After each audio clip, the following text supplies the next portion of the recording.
Okay, bismillahirrahmanirrahim. Assalamualaikum anak-anak pelajar. Dua Al-Farabi. Okay, jadi hari ini cikgu akan mulakan kita punya pembelajaran dengan bacaan doa belajar yang kita biasa duk baca dekat kelas. Bismillahirrahmanirrahim.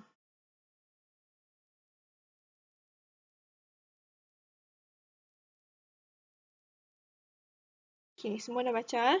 Okay, jadi seterusnya cikgu nak share sikit quotes of the class. Maksudnya kat sini cikgu akan share lah quote-quote apa yang menguatkan semangat cikgu untuk belajar. So, cikgu nak share dengan kamu lah supaya kamu pun semangat nak belajar. Okay? Lagipun cikgu tak tahu kita nak berjumpa balik ke tak ni. So, cikgu cuba sedaya upaya lah untuk kamu semangat nak belajar PDPR ni. Okay? Okay. Quotes of the class hari ni adalah ni. Life is tough but so you are. Okay. Maksud dekat sini, life ni tough. Okay? Hidup ni susah. Hidup kamu susah. Hidup cikgu pun susah. Kan ada certain time kita rasa payah kan hidup ni. Okay, but. Dia kata but, tapi, but so you are. Maksudnya kamu pun tough juga. Tough dari segi apa? Tough tu maksudnya kuat lah. But so you are tu. But so are you tu. Okay, but so are you tu maksudnya kamu pun tough juga. Kamu pun kuat juga. Okay. Untuk harungi hidup kamu yang tough tu. Yang susah tu. Okey, jadi yang itulah satu quotes yang cikgu boleh share. Esok cikgu share lagi. Okey, seterusnya kita nak masuk yang tadilah yang kamu try jawab. Kamu try tak lagi jawab untuk soalan ni tadi cikgu bagi kan? Okey, dia kata rajah 1 menunjukkan elektroskop yang dicaskan negatif. Maksudnya elektroskop tu memang dah sedia ada negatif. Okey? Kamu tengok, dia punya kerajang cepen loyang dalam soalan ni. Dia tulis, dia punya cepen loyang ni, kamu tengok yang bahagian atas ni. Cikgu tunjuk. Atas ni, okey, ni cepen loyang. Yang ni adalah kerajang emas, kan? Semua ni negatif. Tak ada satu pun dia tak tunjuk kan, cas positif kan. Maksudnya memang tinggilah cas negatif dia. Okey, dia memang dah sedia ada mencapah kan. Lepas tu dia bawa lagi rod plastik ni, rod plastik yang negatif pi dekat elektroskop yang sedia ada dah dicaskan negatif. Okey, jadi apa yang berlaku? Jawapan dia adalah C. Okey, jawapan dia C. Sebab apa? Kerajang emas mencapah lagi sebab dia makin main negatif. Maksudnya walaupun dah mencapah, dia akan mencapah lagi. Dia akan menjauhi lagi sebab cas tu semakin kuat. Okey?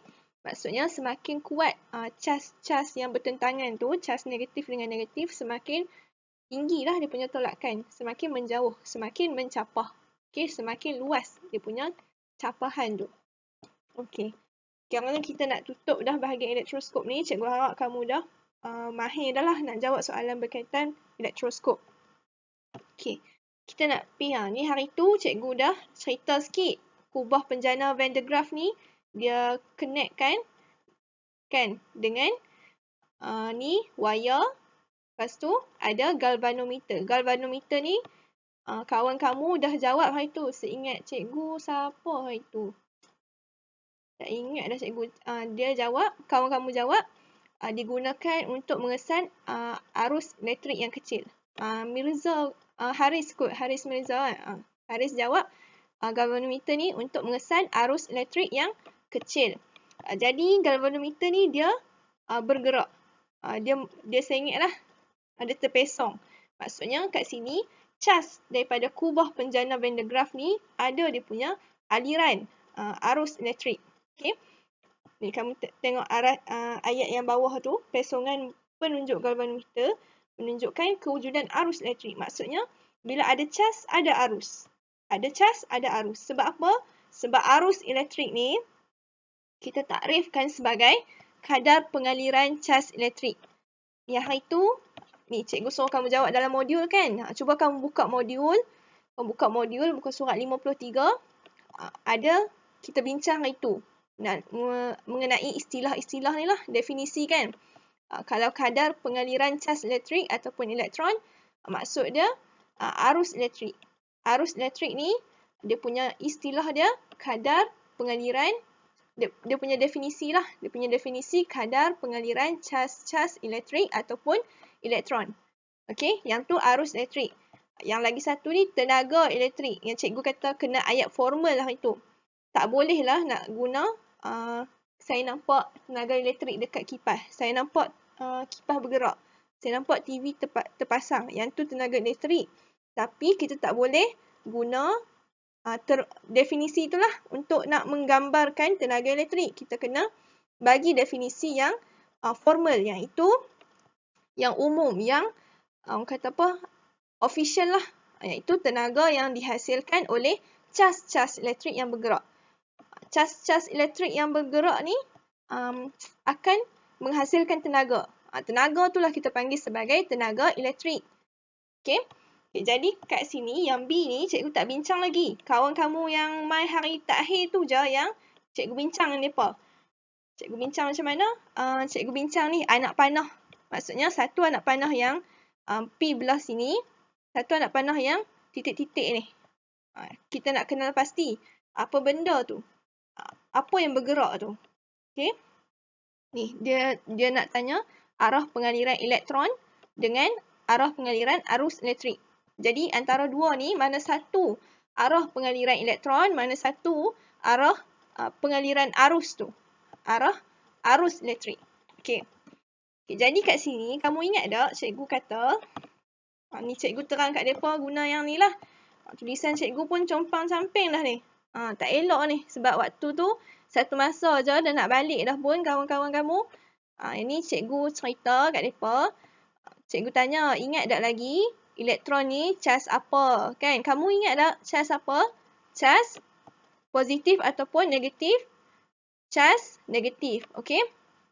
Elektron ni, dia punya simbol adalah cas negatif. Elektron tu sendiri bercas negatif. Okey? Jadinya, jadinya kat sini, dia nak tentukan arah pengaliran elektron dengan arus elektrik. Sekarang kita dah tahu, elektron ni dia punya simbol negatif. Okey? Jadi, elektron tu sendiri, dia kena bergerak daripada negatif ke positif. Maksudnya, kamu tengok bateri ni, okey, kamu tengok bateri, dia kena arah pengaliran elektron mestilah daripada bateri yang negatif kepada bateri yang positif. Okay, jadi kamu boleh tekalah dekat sini sebenarnya. Arah pengaliran tu yang bertitik-titik ke yang tak bertitik. Sebab dia negatif. Cuba kamu tengok. Ni negatif kan? Kamu perasan tak? Negatif kepada, ni. Nampak anak panah ni? Kepada positif. Okay. Jadinya, yang tak bertitik-titik tu adalah arah pengaliran elektron sebenarnya. Okay, jadi kamu boleh tulis dalam kamu punya modul. Ini cikgu tunjuk kat mereka itu. Ni, elektron negatif jadinya disebabkan tu sinilah bergeraknya daripada sini. Daripada negatif dia pergi dekat positif. Bateri yang belah positif. Okey, jadi yang ni adalah arah pengaliran elektron. Jadi kamu boleh arah pengaliran elektron dekat kamu punya modul tu. Kat sini. Dekat atas ni ya. Okey. Seterusnya yang titik-titik tu mestilah lagi satu. Sebab arah pengaliran elektron ni dia akan sentiasa. Okey, cikgu ulang, dia akan sentiasa bertentangan, berlawanan dengan arah pengaliran elektron. Arus elektrik dia akan sentiasa berlawanan dengan arah pengaliran elektron. Maksudnya kalau arah pengaliran elektron ni daripada negatif ke positif, bermaksudnya kat sini arus elektrik mestilah daripada, kalau tadi negatif elektron maksudnya arus elektrik daripada positif, okey, daripada positif ke negatif. Dia terbalik. Okey, kamu tengok sendirilah titik-titik ni pun, anak panah titik-titik ni pun bertentangan kan dengan arah pengaliran elektron. Okey. Okey. Jadi macam nilah yang titik-titik tu sama je. Cikgu lukis balik je apa yang dalam modul kamu tu. Okey. Jadi kita tengok sini ada dia punya simbol-simbol lah kalau bateri Okey, sana kita sambung. Okey, jadi kat sini ada 3 benda yang kamu kena tahu, 3 terma yang kamu kena tahu, 3 orang kata apa, komponen penting lah yang kamu kena tahu, iaitu yang pertama arus tu tadi. Arus tu adalah kamu tengok kat bahagian pengukuran kuantiti elektrik. Pengukuran kuantiti elektrik. Okey. Kita nak kira arus elektrik tu, kita kena guna ammeter. Okey, ada satu alat tu nama dia ammeter. Okey. Jadi dia punya simbol kepada arus ni adalah I. Nampak cikgu budak ni? I. Ni adalah simbol. Maksudnya kalau kamu nak tulis formula ke, apa ke, kamu guna I. Okey. Dia punya SI unit SI, unit yang dia punya unit official lah kita kata, unit SI adalah huruf A. Yang ni untuk arus elektrik. Okey, untuk arus elektrik. Okey, seterusnya untuk voltan pula. Voltan kamu tengok dia punya maksud beza upaya di antara dua titik yang boleh diukur dalam unit volt. Okey, maksudnya kat sini unit dia adalah volt. Kamu tengok sini ni arus, ni voltan. Okey, voltan dia punya simbol adalah V. Dia punya SI dia adalah volt. Volt tu adalah dalam bentuk V juga, sama. Kalau voltan, dia punya simbol V, dia punya SI unit pun V. SI unit ni kita letak di sebelah nilai. Macam kamu duk kira lah formula. Sebelum ni pun kamu biasa kan kira. Nilai apa-apa, kamu letak belakang tu unit dia. Okay, jadi dia sama macam sentimeter, macam meter. Yang tu unit lah kita kata, unit. Kalau yang ni SI unit lah. Okay, jadi unit dia V, dia punya simbol pun V. Kalau arus tadi, A tu adalah dia punya SI unit, I tu adalah dia punya arus, dia punya orang kata apa? Simbol. Okey, I adalah simbol. Yang cikgu buat belah sini semua simbol, yang cikgu buat belah sini semuanya adalah SI unit. Okey. Jadi yang ketiga, komponen yang ketiga yang penting lah. Dia punya kombinasi tiga-tiga ni sangat penting. Yang ketiga adalah R, iaitu rintangan. Rintangan. Nama dia rintangan. Kamu tengok muka surat. Cikgu buka. Muka surat 150. Ada pasal rintangan. Kamu boleh baca lebih lanjut. Kita panggil dia rintangan. Okey. Simbol dia R. Dia punya unit dia. Okey, dia punya unit dia adalah ohm. Kita panggil OHM. Bentuk dia macam ni. Kamu buka je muka surat 150. Terus kamu nampak dia punya simbol dan nama unit tu. Ohm. Okey. Jadi kat sini cikgu bagi contoh. Okey. Cikgu katakan arus tu adalah 3 ampere. A ni adalah merujuk kepada ampere. Dia punya nama simbol dia. Okey. Cikgu kata arus tu iaitu I sama dengan 3A, 3 ampere. Voltan V sama dengan 1.5 voltan. Okey. 1.5 volt. Maafkan cikgu. Okey. Jadinya R tu berapa? Kita nak tahu berapa. Okey, nak tahu berapa, ada satu formula. Okey. Ada satu formula yang penting. Yang ni adalah permulaan kepada banyak formula nanti. Kamu akan kembangkan formula-formula daripada satu formula ni, iaitu VIR. VIR. Okey, V sama dengan IR. Okey, jadi cikgu buat macam ni. Okey, cikgu letak 1.5 ni adalah voltan dia kan. Cikgu letak 1.5 dekat V. Ni V, cikgu letak sini. Cikgu tak tersusun, cikgu buat hal itu. Okey, V 1.5 sama dengan I. I cikgu arus adalah 3. Jadi cikgu gantikanlah I ni kepada 3. R ni cikgu tak tahu berapa. Kan? R cikgu tak tahu berapa. Jadi cikgu cuma buat R lah dia punya simbol dia. Okey, sebab kiranya kita nak cari R tu berapa. Kan? Sebab ini tak tahu. V dah tahu, I dah tahu, R tak tahu. Okey. Jadi cikgu kira-kira, cikgu bawa R tu pergi depan. Cikgu bawa 1.5. Cikgu buat bahagi dengan 3.